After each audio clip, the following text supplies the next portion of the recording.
All right, guys, welcome back to CES. We're finally here at the NVIDIA booth with Julian. We've never been in a frame together. We're finally in a frame.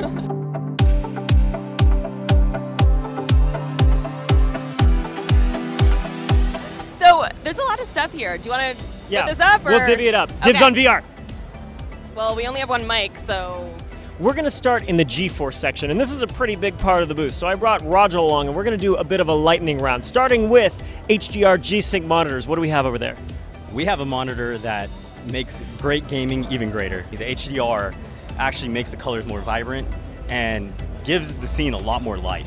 Yeah, we have two side by side, the standard dynamic range and the high dynamic range. And honestly, the standard dynamic range, I thought there was like a light on it washing it out, but it's just the high dynamic range is so much darker and more rich. I actually have that SDR monitor at home, and now I can't look. I just got it, and now it's like inadequate. So thank you, CES, for that. Moving on, we have GeForce Now over here behind us, and they're running games on Macs and lower end PCs without discrete graphics cards. Explain this witchcraft. GeForce Now allows Mac users to get the latest games on their Mac. As long as they have a good network connection, they can just open an app and get the latest and best games. Access to a GTX 1080 in the cloud right now for free in open beta when it opens up, so that's pretty exciting. And then finally over there, we have GeForce Experience's Facebook Live announcement. And what does that mean for GeForce Experience? So live streaming gameplay has grown exponentially within the past few years, and this is actually a great tool for a lot of our NVIDIA gamers. They can just, right within GeForce Experience, they can quickly hit a couple buttons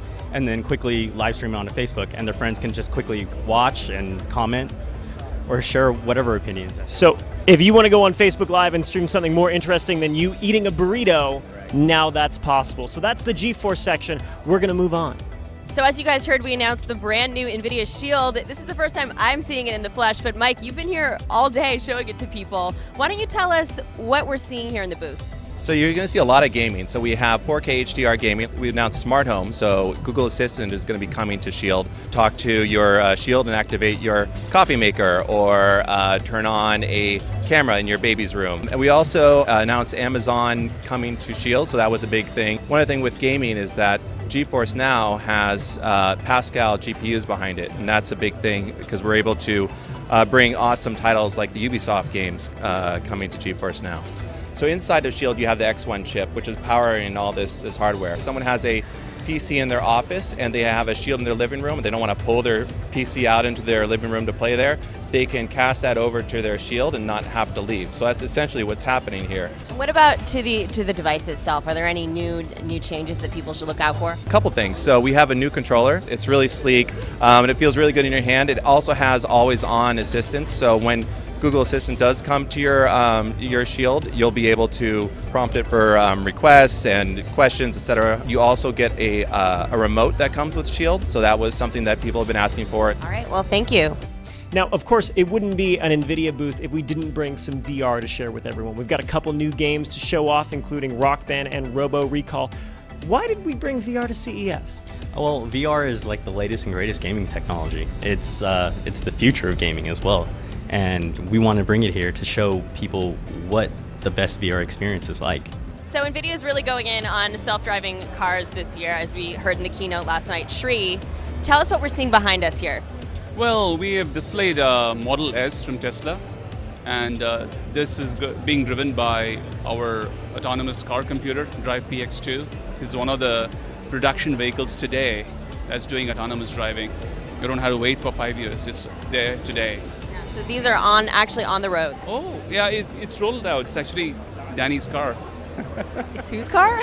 Danny Shapiro's car. Okay, so note to self, don't scratch it. Drive PX2 is being taken to production with one of our major tier 1 partners, auto suppliers ZF.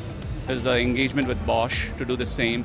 And Audi is going to be building the next generation autonomous cars using Drive PX platform. So all this pretty cool stuff is happening.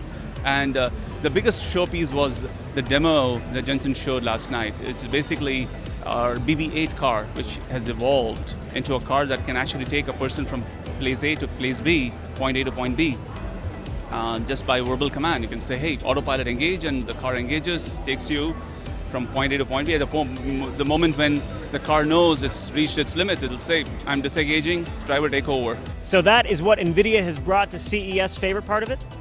I gotta say, I'm feeling that Tesla with the NVIDIA brain. Do you think Danny would let me borrow it, maybe? No, but if it just drives off on its own.